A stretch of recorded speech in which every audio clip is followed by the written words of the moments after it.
Hi there, it's Polly here with my friend Mr. Snoots, and yes, we're in Bali, as you can clearly see. So, I found a couple of gems for you, and this one, Fantasy, great simple name, old school role-playing experience, Rules Light. Now, beautifully produced, so it's a hardcover. The artwork is old school black and white, nice stuff. But this is a role-playing game, rules light, kind of fun heavy, which you'll see claimed a lot. This one actually kind of delivers it very well. So, what is it? Well, very much sword and sorcery feel. They've kept magic under control. There is an option to have magic as something that player characters use, but more often it's something that your opposition uses. It's a force out in the world that you fight against. However, there is some minor magic that everyone uses, which I quite like. I like that. So you can do the minor stuff, you know, little things that help you out, but raising the skeletons to attack you, making the waves rise up and smash everyone on the beach, calling down a lightning bolt from heaven to strike someone. That's not for you. That's what, evil, impressive stuff does. Anyway, it's a D6 run system. What you do is you generate characters, and they've got pretty simple characteristics. What do we have here? Constitution, coordination, intelligence, and presence are your basic attributes.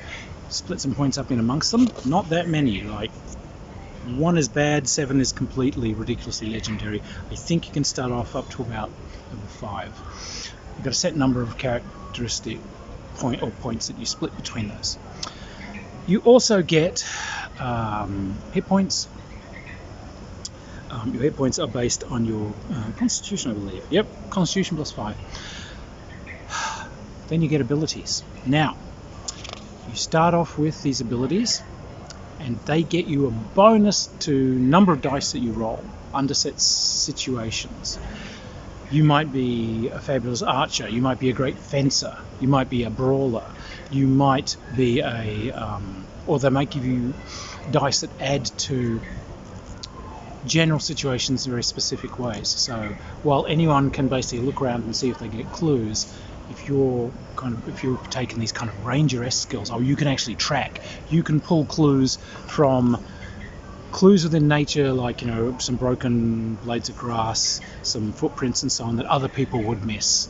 So they give you an extra tag and ability. So from fairly generic, everyone's the same bar their characteristics, you then use your abilities to create what you want. Do you want a thiefly character?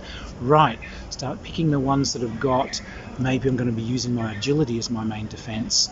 Maybe I'm going to kind of more a fencing kind of character than brutalizing around with a two-handed axe.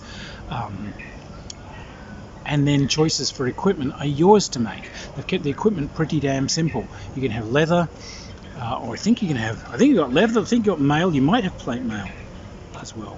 You do. But you get big negatives to doing certain things depending on how heavy your armor is. So if you want that agility person, there's no reason why you can't be the agility person wearing plate armor. It's just a pretty poor decision, because you used your talents to get you +2 on sneaking and hiding and ducking and dodging and using your agility to defend yourself, and the armor's going to take that all away. But what you're doing is you're rolling a number of dice, usually equal to whatever the characteristic is that governs that particular skill use, and you add in the bonuses you get for whatever abilities that you're bringing into play. And 4, 5s, and 6s are hits. You're counting up the number of hits. Now, you can do it another way. If you feel like you don't want to do 4, 5s, and 6s, you want to do odds and evens because you find that easier to count, do it. Just make sure everyone knows what you're doing. Declare it.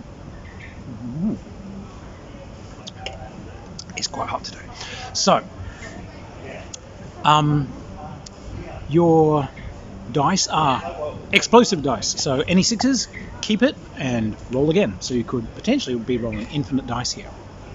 There's also a spectacular failure. If you roll a set of dice and the majority of those dice score 1s, that is a spectacular failure. Something happens in a spectacular way. Now, what I really like about combat in this is you've got to split up your dice. So your general combat skills plus whatever else you're getting gives you a dice pool. You've got to split that between attack and defense. When someone attacks you, they're doing a contested roll, their attack dice versus your defense dice. Whoever gets the highest wins. Rather, the attacker must beat your score. So if you roll 2 hits and he rolls 2 hits, cancel out. Boom! Armor, however, is dice that you can add only to your defense.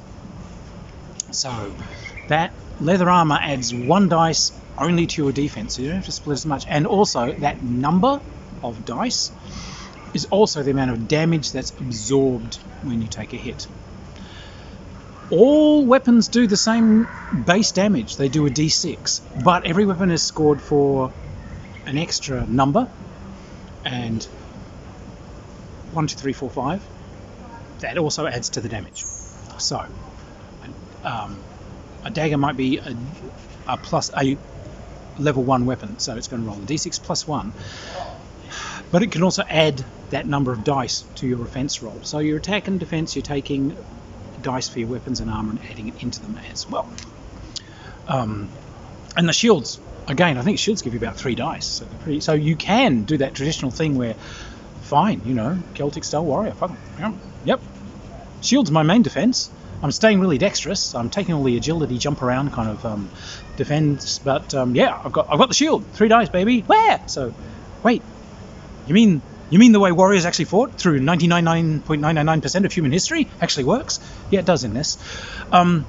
So yeah, I actually really like it. It's a nice set of rules. Now, you have a thing called mana, which is a characteristic. But mana, you can basically shout out power words. Ariok, Ariok, blood and souls for my lord Ariok.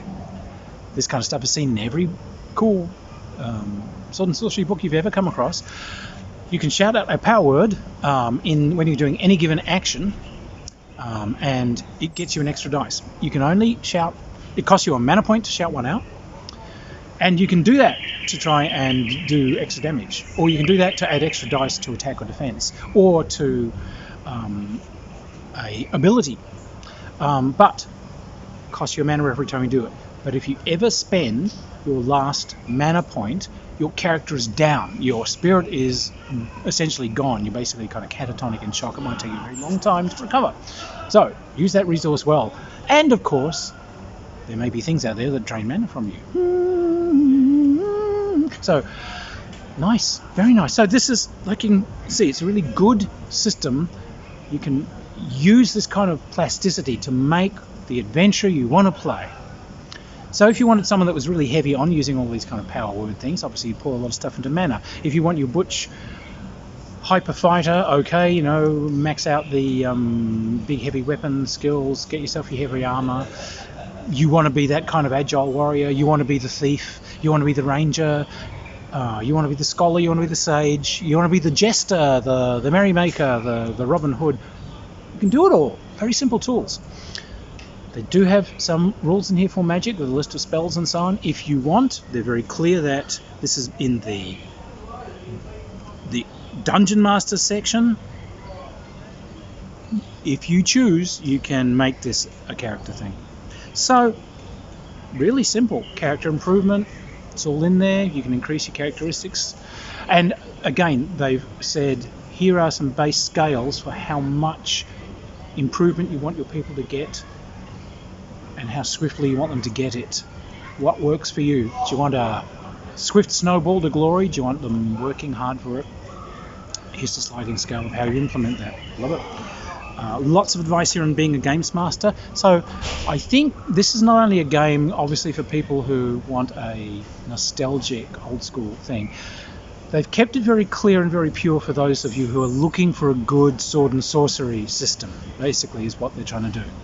So a bit like Barbarians of Lemuria, we're trying to give you a robust, simple, but incredibly flexible toolkit to do your game.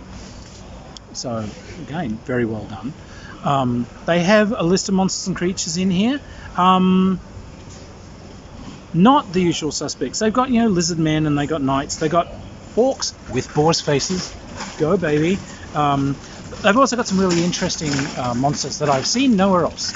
It's just, so some stuff to keep you guessing. I like it. Snow gorillas, or what's this? Wydrad. Some really interesting kind of undead things. They've got an entire little campaign in this. So they've given you a setting, a whole region. It's all kind of written up, the dreaded Dales, and they've given you some very specific dungeon-style adventures inside that. So this is a pick up and play. You can just pick this up, and there is a whole campaign and specific dungeon crawls and so on in it.